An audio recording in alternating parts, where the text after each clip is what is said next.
आज 22 अप्रैल 2023 दिन शनिवार है। Welcome back to clean news MP. चलिए देखते हैं मध्य प्रदेश की 25 फटाफट बड़ी खबरों को। इससे पहले आप न्यूज को कहां से देख रहे हैं हमें कमेंट में जरूर बताएं। साथ ही वीडियो को लाइक करना बिल्कुल ना भूलें। शिवराज बोले, अफसर संकल्प ले कि कोई भी जायज काम शेष ना रहे, लोगों को भटकना ना पड़े। मुख्यमंत्री शिवराज सिंह चौहान ने शुक्रवार को कहा कि इस समय हमारे दिमाग में एक ही चीज है कि कोई भी समस्या ना छूट जाए। नगर निगम या नगर पालिका के छोटे मोटे काम जिनसे रोज वास्ता पड़ता है, लोगों को वही समस्या होती है। इसमें प्रशासन बदनाम होता है। हम इस सिविल सर्विस डे पर संकल्प करें कि एक भी ऐसा काम जो जायज है, जो होना चाहिए, शेष ना रहे। भोपाल में मध्य प्रदेश का पहला चिकित्सा उपकरण बैंक संचालन कर रही महिलाएं। राजधानी की भेल सोनागिरी कॉलोनी में प्रदेश का ऐसा पहला चिकित्सा उपकरण बैंक शुरू किया गया है, जिसका संचालन महिलाएं कर रही हैं। पिछले महीने मार्च में 300 महिलाओं के समूह ने संस्था बनाकर यह बैंक शुरू किया है। जरूरत पड़ने पर चिकित्सा उपकरणों के लिए भटकने वालों के लिए बैंक वरदान साबित हो रहा है। संस्था उपकरण एक जमानत राशि पर उपलब्ध कराती है, जो उपयोग के बाद उपकरण वापस करने पर लौटा दी जाती है।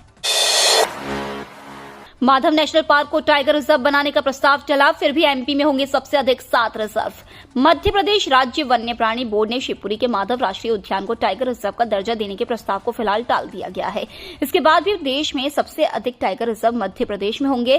3 दिन बाद होने वाली राष्ट्रीय वन्य प्राणी बोर्ड की बैठक में सागर के नौरादेही अभ्यारण्य को टाइगर रिजर्व बनाने का प्रस्ताव आ रहा है, जिसे स्वीकृति मिलने की पूरी उम्मीद है। मध्य प्रदेश में 23 अप्रैल से स्वच्छता पखवाड़ा, 1 मई से जमीनी सर्वेक्षण होगा प्रारंभ। मध्य प्रदेश में 23 अप्रैल से स्वच्छता पखवाड़ा मनाया जाएगा और स्वच्छता के लिए 1 मई से जमीनी सर्वेक्षण प्रारंभ होगा। शहरों में वर्ष भर स्वच्छता बनी रहे, स्वच्छता के लिए मेहनत से जुटे और नवाचार भी करें। यह बात मुख्यमंत्री शिवराज सिंह चौहान ने शुक्रवार को मंत्रालय में स्वच्छ सर्वेक्षण 2023 की तैयारियों के संबंध में समस्त कमिश्नर एवं कलेक्टर से वर्चुअली चर्चा करते हुए कही। उन्होंने कहा कि प्रदेश में पुनः सीएम जन सेवा अभियान चलाकर जनता की समस्याओं का तेजी से निराकरण किया जाएगा। मुख्यमंत्री ने कहा है कि देश में स्वच्छता सर्वेक्षण फिर से प्रारंभ होगा। प्रदेश स्वच्छता में नंबर 1 पर ही रहना चाहिए। बीकॉम ऑनर्स का रिजल्ट घोषित, 90% छात्र पास। देवी अहिल्या विश्वविद्यालय ने स्नातक अंतिम वर्ष का रिजल्ट घोषित करना शुरू कर दिया है। शुक्रवार को बीकॉम ऑनर्स का रिजल्ट जारी हुआ, जिसमें 90% छात्र छात्राएं पास हुए हैं। अधिकारियों के मुताबिक प्रवेश प्रक्रिया को ध्यान में रखकर विश्वविद्यालय ने मूल्यांकन कार्य तेज कर दिया है। अगले 10 से 15 दिन के बीच प्रमुख पाठ्यक्रम के रिजल्ट घोषित किए जाएंगे। मास्टर प्लान को लेकर इंदौर ही कर सकता है ऐसी पहल, मुख्यमंत्री चौहान बोले। इंदौर के प्रस्तावित मास्टर प्लान के बारे में कुछ बेहतर सुझाव लेकर प्रबुद्ध नागरिकों का प्रतिनिधि मंडल शुक्रवार को भोपाल पहुंचा और मुख्यमंत्री शिवराज सिंह चौहान से मुलाकात की। प्रतिनिधि मंडल ने मुख्यमंत्री को मास्टर प्लान से संबंधित सुझाव और प्रतिवेदन सौंपा। इस पर मुख्यमंत्री ने कहा कि मास्टर प्लान को लेकर ऐसी जागरूकता और पहल इंदौर में ही हो सकती है। देवी अहिल्या विश्वविद्यालय ने स्नातक अंतिम वर्ष का रिजल्ट घोषित करना शुरू कर दिया है। शुक्रवार को बीकॉम ऑनर्स का रिजल्ट जारी हुआ, जिसमें 90% छात्र छात्राएं पास हुए हैं। अधिकारियों के मुताबिक प्रवेश प्रक्रिया को ध्यान में रखकर विश्वविद्यालय ने मूल्यांकन कार्य तेज कर दिया है। अगले 10 से 15 दिन के बीच प्रमुख पाठ्यक्रम के रिजल्ट घोषित किए जाएंगे। कबाड़ हो चुकी निगम की बसों में बनेंगे रेस्टोरेंट, चेंजिंग रूम और रेन बसेरा। नगर निगम ने कबाड़ से जुगाड़ पर काम करना शुरू कर दिया है। इस कड़ी में नगर निगम जल्दी कबाड़ हो चुकी बसों को नया रंग रूप देकर उन्हें उपयोग करेगा। इन बसों को सजाकर रेन बसेरा बनाया जाएगा, तो वहीं इनमें रेस्टोरेंट और महिलाओं की चेंजिंग रूम और बाथरूम बनाने की योजना पर काम देखने लगा है। आईएसबीटी बस स्टैंड में 3 बसों को लोक कलाओं का रंग रूप देकर सजाया गया है। इनका प्रयोग रेन बसेरा के तौर पर होगा। इन रेन बसेरों को मेडिकल बस स्टैंड और रेलवे स्टेशन के बाहर रखेगा। निगम आयुक्त स्वप्निल वानखेड़े ने आईएसबीटी बस स्टैंड का निरीक्षण किया। मोबाइल लैपटॉप के बाद अब स्मार्ट टीवी पर भी वायरस अटैक का खतरा। अभी तक आपने मोबाइल लैपटॉप और पीसी पर ही वायरस अटैक सुना होगा, लेकिन अब स्मार्ट टीवी पर भी वायरस अटैक का खतरा मंडरा रहा है। यही वजह है अब ग्वालियर के smart user Android security software अपना रहे हैं। इससे अपनी स्मार्ट टीवी के साथ ही दूसरे गैजेट्स को हैकर से सुरक्षित कर रहे हैं। एक्सपर्ट बताते हैं अब स्मार्ट टीवी यूजर्स बढ़ रहे हैं, इसलिए स्मार्ट टीवी यूजर्स अक्सर इसे अवॉइड भी करते हैं, लेकिन यह बहुत जरूरी है। अगर स्मार्ट टीवी पर वायरस अटैक होता है और हैकर्स इसे हैक कर लेते हैं, तो वह हर गोपनीय जानकारी हासिल कर सकते हैं। जल जीवन मिशन में देश का मॉडल जिला बना बुरहानपुर। बीएम ने कलेक्टर भव्या मित्तल को सम्मानित किया। मध्य प्रदेश के बुरहानपुर जिले को जल जीवन मिशन के क्रियान्वयन में देश में सर्वोत्तम प्रदर्शन के लिए प्रधानमंत्री उत्कृष्टता पुरस्कार से सम्मानित किया गया है। प्रधानमंत्री नरेंद्र मोदी ने शुक्रवार को नई दिल्ली में सिविल सेवा दिवस पर समारोह में बुरहानपुर कलेक्टर भव्या मित्तल को प्रधानमंत्री उत्कृष्टता पुरस्कार से सम्मानित किया। एमपी में 107 कोरोना पॉजिटिव मिले। इंदौर में एक मौत, एक्टिव संख्या 346 पहुंची। मध्य प्रदेश में कोरोना संक्रमण के बढ़ते मामले चिंता बढ़ा रहे हैं। स्वास्थ्य विभाग की तरफ से शुक्रवार को जारी हेल्थ बुलेटिन में 107 नए संक्रमित मरीज मिले हैं।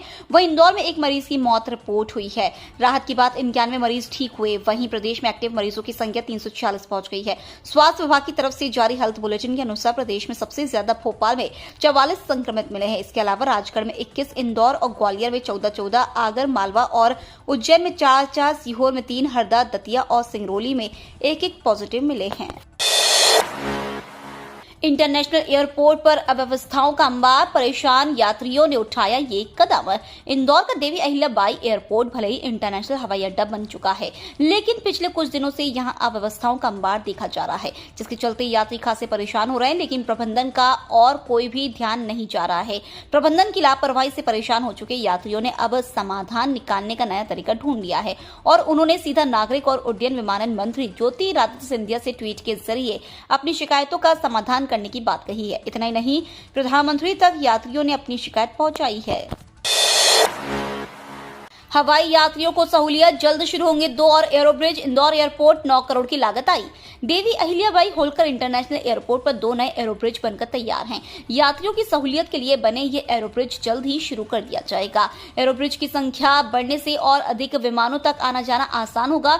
एयरपोर्ट प्रबंधन के अनुसार इन एयरोब्रिज के इस्तेमाल की मंजूरी मिल चुकी है। इंदौर एयरपोर्ट पर तैयार हुए नए दोनों एयरोब्रिज की लागत करीब 9 करोड़ रुपए आई है। अभी यहाँ 3 एयरोब्रिज हैं, जिनकी मदद से यात्री विमान से सीधे टर्मिनल और टर्मिनल से सीधे विमान में पहुंच जाते हैं। इस समय विमानों की आवाजाही अधिक होती है। अतिथि शिक्षकों के स्थान पर सीधी भर्ती, प्रमोशन और ट्रांसफर रोकने की मांग। अतिथि शिक्षक समन्वय समिति के प्रदेश अध्यक्ष सुनील सिंह परिहार ने प्रतिनिधि मंडल के साथ वल्लभ भवन भोपाल पहुंचकर मध्य प्रदेश राज्य कर्मचारी कल्याण समिति के अध्यक्ष रमेश चंद्र शर्मा से मुलाकात करके आग्रह किया है कि अन्य राज्यों की भांति कार्यरत अतिथि शिक्षकों के स्थान पर सीधी भर्ती, पदोन्नति और स्थानांतरण न किए जाए। जो अतिथि शिक्षक वर्षों तक सेवा करने के बाद बेरोजगार हो गए हैं, उनको रिक्त पदों पर अनुभव के आधार पर सेवा का अवसर दिया जाए। इसके अलावा वर्तमान समय में शिक्षक भर्ती प्रक्रिया चल रही है। ग्वालियर के चिड़ियाघर में गूंजी किलकारी, सफेद बाघिन ने दिया 3 शावकों को जन्म। मध्य प्रदेश के ग्वालियर चिड़ियाघर में एक बार फिर किलकारियां गूंजी है, जिससे यहां खुशी का माहौल है। यहां सफेद बाघिन मीरा ने 3 नन्हे टाइगर शावकों को जन्म दिया है। पैदा होने के बाद यह तीनों शावक पूरी तरह स्वस्थ हैं। डॉक्टरों की टीम इनकी निगरानी कर रही है। ग्वालियर चिड़ियाघर के क्यूरेटर गौरव परिहार ने बताया कि जू की सफेद मादा टाइगर मीरा ने 3 शावकों को जन्म दिया है। इनमें 1 सफेद और 2 पीले शावक है। अगले 45 दिन तक तीनों नन्हे टाइगर आइसोलेशन में रहेंगे। चिड़ियाघर के बाघ लव और बाघिन मीरा से इन तीनों शावकों का जन्म हुआ है। उज्जैन में बोले दिग्विजय, हे प्रभु हे महाकाल, दूसरा ज्योतिरादित्य सिंधिया कांग्रेस में पैदा ना हो। प्रदेश के पूर्व मुख्यमंत्री और राज्यसभा सदस्य दिग्विजय सिंह ने विधानसभा चुनाव से पहले विधायकों की खरीद फरोख्त रोकने के लिए दल विरोधी कानून को मजबूत करने की बात कही। 2 दिवसीय उज्जैन दौरे के दौरान मीडिया के समक्ष केंद्रीय मंत्री ज्योतिरादित्य सिंधिया पर भी निशाना साधा। कहा कि पिछले चुनाव परिणाम के बाद कांग्रेस की कमलनाथ सरकार को गिराने के लिए 25-25 करोड़ रुपए का देने का ऑफर इन्हें भी मिला था, मगर ये नहीं बिके। राजा महाराजा बिक गए। बस यही चाहूंगा कि हे प्रभु हे महाकाल, कांग्रेस में दूसरा कोई ज्योतिरादित्य सिंधिया पैदा ना हो। प्रधानमंत्री मोदी रखेंगे इंदौर रेलवे स्टेशन के नवनिर्माण की आधारशिला। इंदौर रेलवे स्टेशन का नवनिर्माण किया जाना है। प्रधानमंत्री नरेंद्र मोदी 24 अप्रैल को रीवा से वर्चुअली इसकी आधारशिला रखेंगे। इंदौर रेलवे स्टेशन का नवनिर्माण का बजट 1000 करोड़ रुपए है। पश्चिम रेलवे ने इसका प्रस्ताव रेलवे बोर्ड को भेजा है। जल्द ही प्रस्ताव की स्वीकृति होने के बाद टेंडर प्रक्रिया की जाएगी। अब प्रधानमंत्री मोदी रीवा में 24 अप्रैल को राष्ट्रीय पंचायती राज दिवस कार्यक्रम में शामिल होने आ रहे हैं। इस दौरान वे इंदौर और ग्वालियर रेलवे स्टेशन के नवनिर्माण की आधारशिला वर्चुअली रखेंगे। मध्य प्रदेश के सरकारी कर्मचारियों को 7वें वेतनमान के साथ अब अन्य सभी भत्ते भी मिलेंगे। मध्य प्रदेश शासन के कर्मचारियों के लिए गुड न्यूज है। अब तक उन्हें 7वां वेतनमान के आधार पर केवल वेतन और महंगाई भत्ता मिल रहा था, लेकिन अब यात्रा भत्ता, वाहन भत्ता और इस प्रकार के सभी भत्ते 7वां वेतनमान के आधार पर ही मिलेंगे। मुख्यमंत्री शिवराज सिंह चौहान ने दिनांक 25 जनवरी को इसके लिए एक समिति का गठन किया था।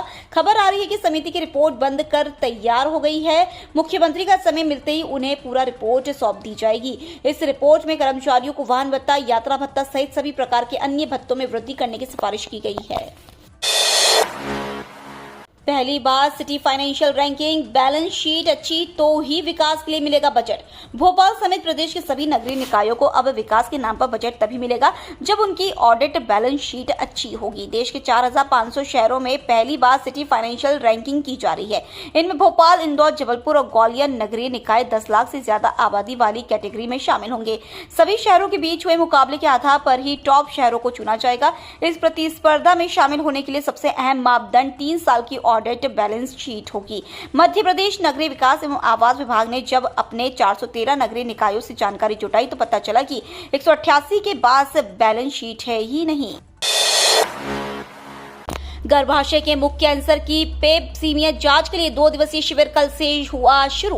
गर्भाशय के मुख्य कैंसर की पेपसीमिया जांच के लिए रॉबर्ट नर्सिंग होम में 2 दिवसीय शिविर का आयोजन किया गया है। यह शिविर कल 21 को लगा और आज 22 अप्रैल को लगेगा। रॉबर्ट नर्सिंग होम के सचिव डॉक्टर विजय सेन यशलाह ने बताया कि इस शिविर में सुबह 9 बजे से दोपहर 1 बजे तक महिलाओं के गर्भाशय के मुख्य कैंसर की निःशुल्क जांच की जाएगी। साथ ही महिलाओं को स्तन कैंसर के बारे में भी जानकारी दी जाएगी। उन्हें बताया जाएगा कि वे कैसे स्वतः ही बीमारी की आरंभिक जांच कर सकती है। उन्हें अपने स्तर से स्तन कैंसर पता लगाने के तरीकों के बारे में बताया गया। राजा भोज और रानी कमलापति के नाम पर बनेंगे पुस्तकालय व संग्रहालय, महापौर ने की घोषणा। शहर में राजा भोज और रानी कमलापति के नाम पर पुस्तकालय स्थापित किए जाएंगे। गुरुवार को स्वराज भवन में स्वतंत्रता संग्राम और रियासतों का विलीनीकरण विषय पर हुई संगोष्ठी में महापौर मालती राय ने इस आशय की घोषणा की। आगामी 1 जून को भोपाल के विलीनीकरण दिवस पर महापौर इस पुस्तकालयों का लोकार्पण करेंगी। इसके अलावा शहर में राजा भोज और रानी कमलापति के नाम पर संग्रहालय की भी स्थापना होगी। बीसीसीआई ने किया प्लेऑफ और फाइनल के शेड्यूल का ऐलान। आईपीएल 2023 में अब तक कुल 28 मुकाबले खेले जा चुके हैं। हर दिन फैंस को आईपीएल में रोमांचक मुकाबले देखने को मिल रहे हैं। इसी बीच बीसीसीआई ने 21 अप्रैल को इंडियन प्रीमियर लीग के प्लेऑफ और फाइनल के शेड्यूल का ऐलान कर दिया है। बता दें कि 23 मई से लेकर 28 मई 2023 तक इस सीजन के प्लेऑफ और फाइनल मैच खेले जाएंगे, जिसके वेन्यू की बीसीसीआई ने हाल ही में घोषणा की है। प्लेऑफ और फाइनल 23 मई से 28 मई 2023 तक चेन्नई और अहमदाबाद में खेला जाएगा। क्वालिफायर 23 मई को चेन्नई के एमए चिदम्बरम स्टेडियम में खेला जाएगा और उसके बाद 24 मई को एलिमिनेटर मैच खेला जाएगा। अहमदाबाद का नरेंद्र मोदी स्टेडियम क्रमशः 26 और 28 मई को क्वालिफायर 2 और टाटा आईपीएल फाइनल की मेजबानी करेगा। सरकार और जन सहयोग से बनेगा बेलेश्वर महादेव मंदिर। मजिस्ट्रियल जांच के बाद दोषियों पर होगी सख्त कार्रवाई। बेलेश्वर महादेव मंदिर बावड़ी हादसे के बाद वहां पर मौजूद मंदिर निर्माण को गिरा दिया गया था। इसके बाद से वहां पर मंदिर को फिर से बनवाने की मांग उठ रही है। इस संबंध में आज सिंधी समाज जन और संघर्ष समिति के सदस्य भोपाल पहुंचे। इनके साथ में विधायक मालिनी गौड़ भी पहुंची। सभी ने सीएम शिवराज सिंह चौहान से मुलाकात की। शिवराज सिंह चौहान ने कहा है कि मंदिर निर्माण के लिए सरकार भी सहयोग करेगी। वहीं हादसे के दोषियों पर भी जांच के बाद कार्रवाई की जाएगी।